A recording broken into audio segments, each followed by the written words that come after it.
Dalam syariat Islam, ibadah puasa didasarkan pensyariatannya di atas sumber-sumber utama, yaitu Al-Quran, As-Sunnah dan juga ijma seluruh ulama. Sebelum diwajibkan puasa Ramadan, Rasulullah Shallallahu Alaihi Wasallam dan para sahabat telah mendapatkan perintah untuk mengerjakan puasa, di antaranya adalah puasa 3 hari setiap bulan dan puasa pada tanggal 10 Muharram Asyura. Hal ini sebagaimana yang tercantum dalam sebuah hadits yang diriwayatkan oleh Imam Abu Daud bahwa Rasulullah Shallallahu Alaihi Wasallam berpuasa 3 hari pada setiap bulannya dan beliau berpuasa di hari Asyura. Lalu turunlah ayat yang memerintahkan beliau untuk mengerjakan puasa fardu hanya di bulan Ramadan saja, sehingga semua puasa yang sudah ada sebelumnya tidak diwajibkan lagi dan kedudukannya berubah menjadi sunnah. Rasulullah Shallallahu Alaihi Wasallam sempat berpuasa sebelum Ramadan selama 17 bulan lamanya.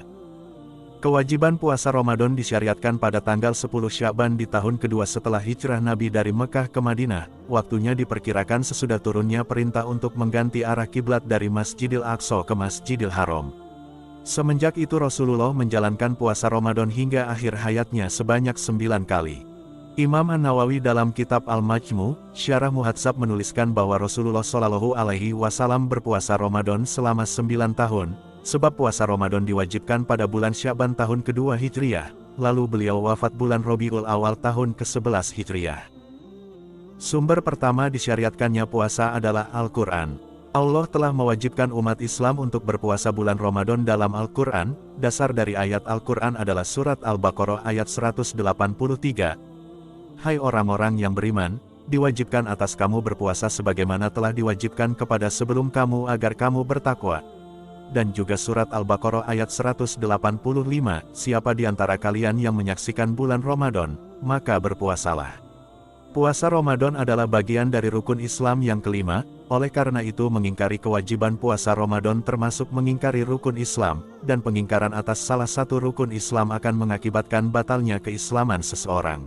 Sumber yang kedua adalah As-Sunnah. Nabi Muhammad Shallallahu Alaihi Wasallam bersabda dalam sebuah hadis yang diriwayatkan oleh Bukhari dan Muslim, Islam dibangun atas 5, syahadat bahwa tidak ada Tuhan selain Allah dan Muhammad adalah Rasulullah, menegakkan sholat, menunaikan zakat, pergi haji dan puasa Ramadan. Selain itu juga ada hadis Nabi yang lain lagi versinya, namun tetap menegaskan kewajiban ibadah puasa. Dari Thalhah bin Ubaidillah bahwa seseorang datang kepada Nabi Shallallahu Alaihi Wasallam dan bertanya, "Ya Rasulullah, katakan padaku apa yang Allah wajibkan kepadaku tentang puasa." Rasulullah menjawab, "Puasa Ramadan, apakah ada lagi selain itu?" Rasulullah menjawab, "Tidak, kecuali puasa sunnah." Hadits ini menegaskan bahwa puasa yang hukumnya wajib itu hanya puasa Ramadan, meskipun kita juga tahu bahwa sesungguhnya masih ada lagi puasa yang lain, yang hukumnya wajib selain puasa Ramadan, misalnya puasa qadha dari yang luput dikerjakan di bulan Ramadan, tetapi puasa qadha ini sebenarnya hanyalah puasa turunan dari kewajiban puasa Ramadan. Selain itu juga ada puasa yang hukumnya wajib seperti puasa denda atau kafarah, namun puasa ini pada dasarnya bukan kewajiban, kecuali bagi mereka yang memang melanggar aturan tertentu yang telah ditetapkan. Dan kita juga mengenal puasa nazar, yaitu puasa yang awalnya sunnah, tetapi keinginan dan perjanjian tertentu menyebabkan puasa itu menjadi wajib, tapi hanya berlaku untuk pelakunya saja. Sumber yang ketiga adalah ijma.